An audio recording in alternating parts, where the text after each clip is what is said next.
Hey, Kathy, anything to say? Dr. O'Callahan, anything to say for yourself? Anything for your patients? All right. Detectives received a tip that there may be some suspicious activity going on the part of these two doctors, a dentist and a podiatrist. They began their investigation, and through the course of the 4-month investigation, it was determined that these two individuals were essentially writing prescriptions to each other for oxycodone, hydrocodone, and lorazepam. Kevin, Dr. O'Callahan is my brother. Dr. O'Callahan is far and away the greatest brother a brother could ever have. As a God-fearing man, he's I don't think he's ever had a speeding ticket in his life. We pray for him, and God will take care of this, and we'll all get it sorted out as soon as possible. Were you surprised to hear what these charges were?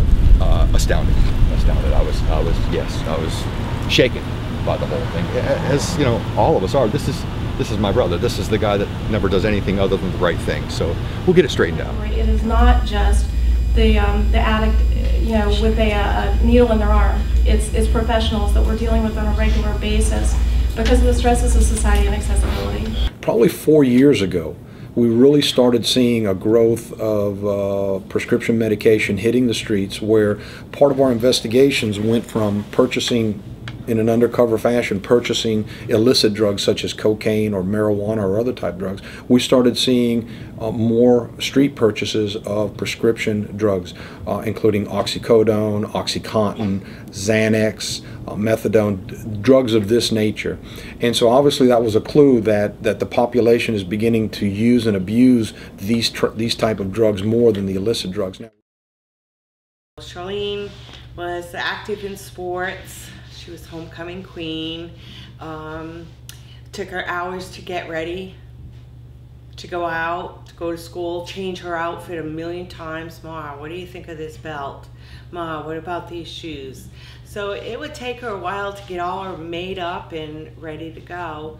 January of 2007, things were still really did not have an idea at all. Apparently, she never had a prescription. Apparently, she was doing Oxys, Roxys, Soma, Xanax, whatever she could get off the streets. What people have to understand is the majority of these people that are involved in this criminal activity are addicted.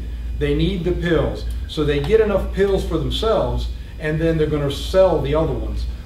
You can go, the price has been going up lately, but generally you can go into a pharmacy and you can buy oxycodone for $1 a pill. Once it hits the street, it could go in this area anywhere from $15 to $20. North Florida and in some of the northern states, it could go by the milligram. A 30 milligram pill would go for $30, a 40 milligram pill for $40, and so forth and so on. We have approximately 7 people dying every single day due to the prescription drug abuse problem.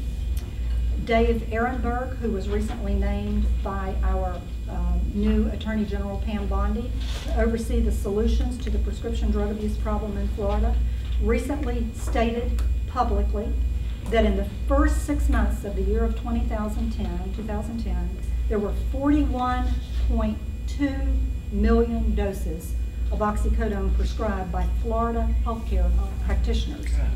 The total for every other state combined, according to Mr. Ehrenberg, 4.8 million.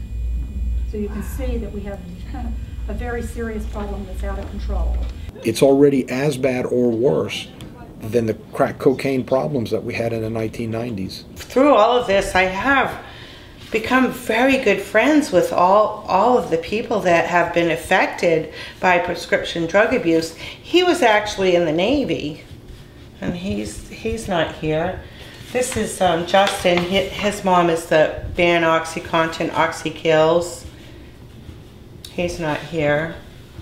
And this boy was 13, one of the ones that got into his grandmother's meds. 13 years old, he's my youngest.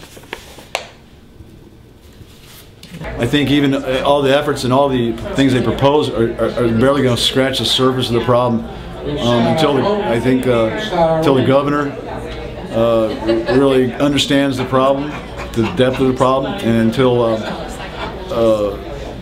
more aggressive tactics, like I said, like going after pharmaceutical companies. You know, that lawsuit may take years, but And you may never win it, but at least you'll get their attention, and perhaps something then will actually get done about it.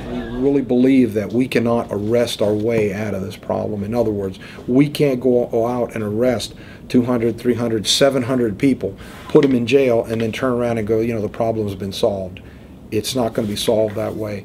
And so it's going to really take the community to get involved, to educate themselves, to understand how serious the drug problem is, why we're losing so many people. And it's not just young people. We're losing a lot of the deaths are people that are 35 to 55, so they're older people.